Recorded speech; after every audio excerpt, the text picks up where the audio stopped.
everybody, and welcome to our Fox 47 Neighborhood Games of the Week. Thanks so much for joining us here on Mid-Michigan's first 10 p.m. high school football show. We got a lot to get to tonight as week 4, and now separation between teams really starts to happen. We're here at Mason. It was homecoming here tonight as Mason took on Williamson, but we first start with our game of the week up at Lansing-Sexton. Sexton and Charlotte facing off in a CAAC White Showdown.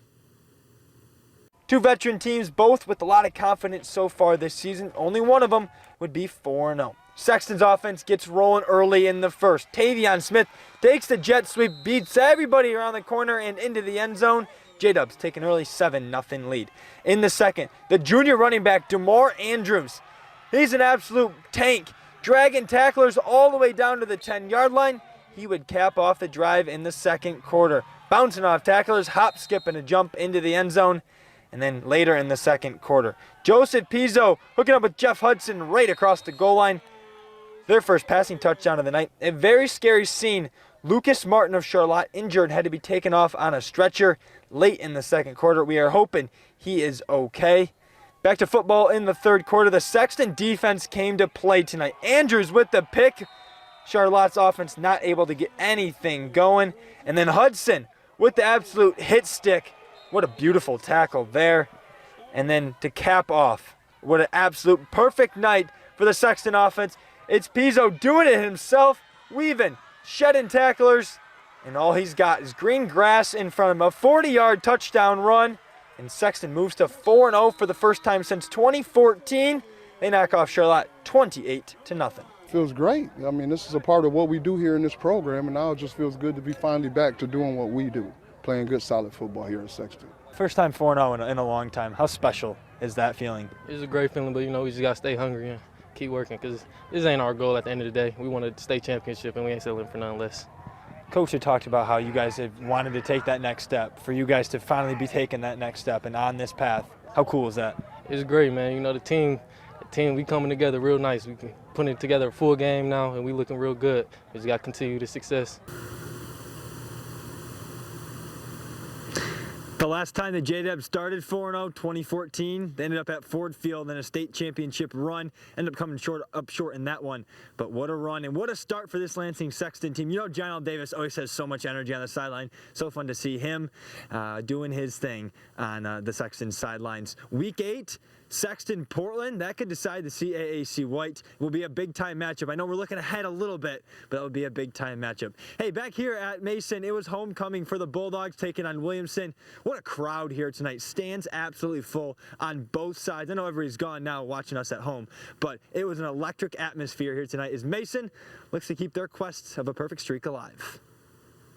Mason putting its undefeated record on the line. The Bulldogs would knock in a late field goal at the end of the first half to go up 30-6. Second half, Williamson would get the offense rolling. Zach Cribbs looking deep and looking for the sophomore Tommy Pratt. He hauls it in inside of the 10, and the Willie offense in business. A few plays later, Cribbs faking out everybody, gets around the outside, cuts it back up the middle, and into the end zone for 6. That would cut the Mason lead down to 30-12. But this Mason offense is so good. And Kaysen Carswell going up top. The senior Tyler Baker on homecoming, hauling in the grab inside the 20-yard line. He's fired up, and we know what this guy can do when he gets the ball on the outside. A.J. Martell speeding past everybody, diving across the pylon, using that wrestling move, and he's in for 6. That would be your final. No scoring in the fourth quarter, 37-12. Mason and Gary Houghton team moves to 4-0. It always feels great to win on homecoming because there's so many distractions with homecoming.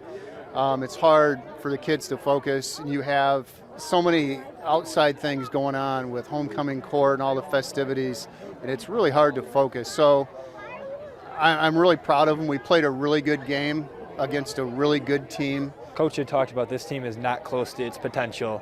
I guess how much does that excite you that you guys at 4-0 can get so much better? I mean, again, yeah, every week we're just trying to get better and better, trying to put a full week of practice together and hopefully reach our potential in the state championship. 37-12, your final here at Mason. What a night for the Mason offense. Kason Carswell, 4 touchdown passes for the junior quarterback. Nick Wells, 2 receiving touchdowns, 3 receptions, almost 80 yards through the air. They have so many weapons. A.J. Martell on the ground, they can do it all. And they've shown they can beat some of the best teams in the area, and their quest for a state championship marches on at 4-0. They take on Hazlitt next week. Switching over to the CAAC Blue, a showdown. East Lansing, DeWitt. Both teams needing wins, both teams knowing what this game means. Travis Hicks in DeWitt with our highlights. Thanks, Thomas. East Lansing versus DeWitt was an instant classic. Both offenses scoring in bunches. Now let's get to the highlights. Devontae Sams Jr. takes it all the way back to the house for East Lansing so they can take the lead early in the second half. DeWitt did not back down. Elliott Larner, the quarterback, takes it into the house to cut it to 40-21. East Lansing says this win was very special to steal one on the road. This win was important for us because it was our next game, most of all. We're still a work in progress trying to fit things in and from a personnel standpoint, get the right people out on the field. So we're continuing to work that, and we'll see what happens. Our next stop, Lansing Waverly, as they're hosting unbeaten Grand Ledge. Grand Ledge strikes first with a rushing touchdown from Anthony Baker to make it 7-0 in the first quarter. Then they strike again after a 3-and-out with Mac Forum to make it 14-0, and Grand Ledge would hold on to a 21-20 win in OT and a thriller to remain unbeaten. Let's toss things back over to Thomas Cook, who has a recap of other games from around our neighborhoods. Hey, thanks, Travis. 2 great games over there in the CAC Blue. It's as tough as it's ever been, and that's with Holt really being down this year. They took on Okemos tonight, but East Lansing picking up a big-time win. After starting 0-2, now back-to-back wins. Okemos, DeWitt, now back-to-back losses. After the bye week, Bill Farraco's team gets a big-time win. Hey, we got a lot more football and a lot more CAC Blue action. Lansing Everett taking on Kalamazoo Loy Norks. We got the highlights for you. Here they are. Lansing Everett taking on Kalamazoo Loy Norks in a non-conference matchup. The Vikings already up 10-0, and the offense looking for more. Najee Davidson looking deep. LeJune Lubrin hauls in the touchdown grab and letting everybody know what time it is. Vikings go up 16-0. Then the powder blue unis on defense. Lamar Gaines picking up the fumble and nothing but green in front of them. Look at Javari Funges. Everybody fired up as Gaines crosses the goal line. Vikings go up 23-0. And the defense was playing like all-stars all night long. Mason Chadwell picking off Loy Norks in the end zone. The no-fly zone, as they like to call it. Everett goes on to win 42-0 the final. Hey, great action tonight all over the Capital Area Activities Conference. We've reached halftime here on the Fox 47 Neighborhood Games of the Week, but when we come back, we'll check in on the CMAC. Palm Westphalia, Fowler, both in action tonight and both looking for big-time wins.